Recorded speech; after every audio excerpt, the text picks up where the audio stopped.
Namaste. Now we'll be reading chapter 15 of the Sai Sat Charitra. Jai Guruji, Om Sai Ram. Please give us the intelligence, the patience, and the focus to understand the meanings in this chapter. Chapter 15. The readers may remember that mention was made in the 6th chapter regarding the Ram Navami festival in Shirdi. How the festival originated and how in early years there was great difficulty in getting a good Haridas for doing Kirtan on those occasions, and how Baba permanently entrusted the function to Das Ganu and how he has been doing it successfully ever since. Now, in this chapter, we shall describe the manner in which Das Ganu has been doing Kirtan. Naradiya Kirtan Paddhati. Generally, our Haridas, while doing the Kirtan, wear a gala and a full dress.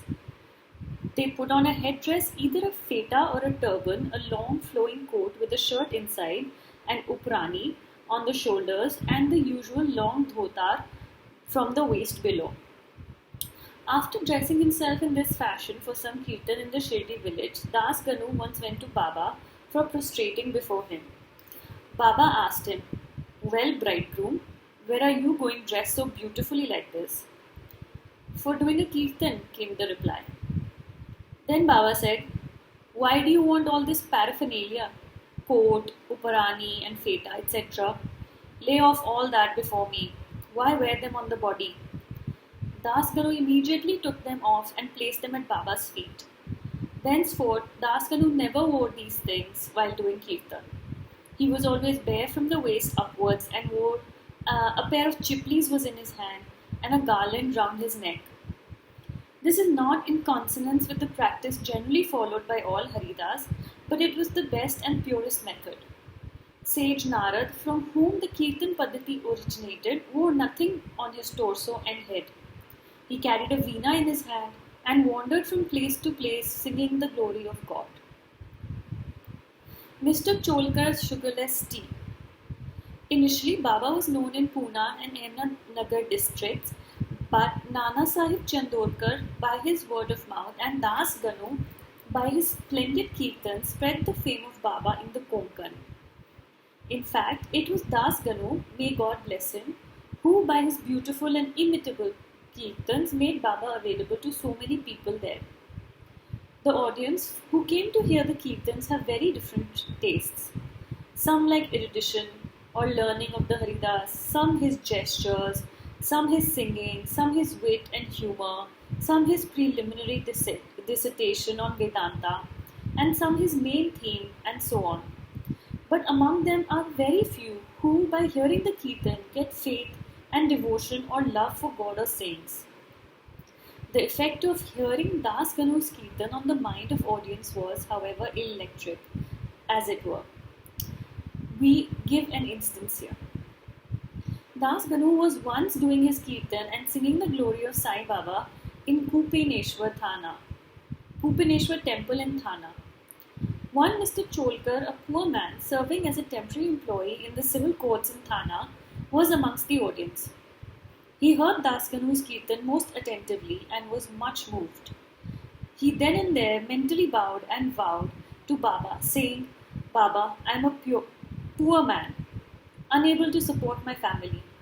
If by your grace I pass the departmental examination and get a permanent post, I shall go to Shirdi, fall at your feet and distribute sugar candy in your name." As luck would have it, Mr. Cholkar did pass the exam and did get the permanent post. And now it remained for him to fulfill his vow, the sooner the better. Mr. Cholkar was a poor man with a large family to support. He could not afford to pay for the expenses of a Shirdi trip. As is well said, one can easily cross over Nane Ghat in Thana district or even the Sayadri range. But it is very difficult for a poor man to cross the Ambar Ghat, which is the threshold of his house. As Mr. Cholkar was anxious to fill his vow as early as possible, he resolved to cut down his expense and save the money. He determined not to use sugar in his diet and began to take his tea without it. After he was able to save some money this way, he came to Shirdi, took Baba's darshan, fell at his feet, offered a coconut, distributed it with a clean conscience along with sugar candy, as per his vow, and said to Baba that he was much pleased with his darshan and that his desires were fulfilled that day. Mr. Cholkar was in the masjid with the host Bapu Sahib Jog. When the host and the guests both got up and were about to leave the masjid, Baba spoke to Jog as follows: Give him your Give your guest the cup of tea fully saturated with sugar. Hearing these significant words, Mr. Cholkar was much moved. He was wonderstruck. His eyes were bedewed with tears and he fell at Baba's feet again. Mr. Jog was also curious about this direction. Baba wanted by his words to create faith and devotion in Cholkar's mind. He hinted, as it were, he got the sugar candy as per his vow and that he knew fully well his secret determination not to use sugar in his diet. Baba meant to say, if you spread your palms with devotion before me, I am immediately with you day and night. Though I am here physically, still I know what you do beyond the 7 seas. Go wherever you wish, over the wide world, I am with you. My abode is in your heart and I am within you. Always worship me, who is seated in your heart as well as in the heart of all beings. Blessed and fortunate indeed is he who knows me thus. What a beautiful and important lesson Baba had thus imparted to Mr. Cholkar. 2 lizards. Now we close this chapter with the story of 2 lizards. Once Baba was sitting in the masjid. A devotee sat in front of him when a lizard tick-ticked. Out of curiosity, the devotee asked Baba whether this tick-ticking of the lizard signified anything good or was it a bad omen. Baba said that the lizard was overjoyed as his sister from Aurangabad was coming to see her. The devotee sat silent, not making out Baba's meaning. Immediately a gentleman from Aurangabad came on a horseback to see Baba.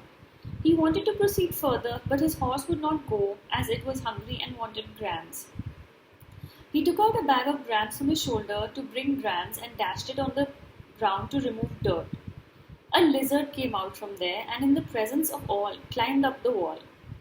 Baba asked the questioner devotee to mark her well. She at once went strutting to her sister. Both sisters met each other after a long time, kissed and embraced each other, whirled around and danced with love. Where is Shirdi and where is Aurangabad for the lizard? How should the man on horseback come there from Aurangabad with the lizard? And how should Baba make the prophecy of the meeting of the 2 lizards? All this is really wonderful and proves the omniscience, the all-knowing nature of Baba. Postscript. He who respectfully reads this chapter or studies it daily will get all his miseries removed by the grace of the Sadguru Sai Baba. Bow to Sri Sai, peace be to all.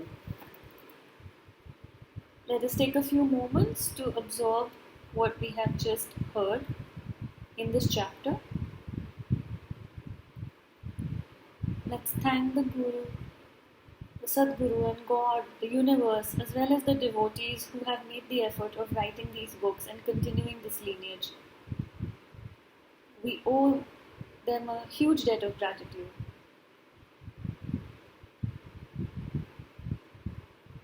We will now close this session and resume tomorrow.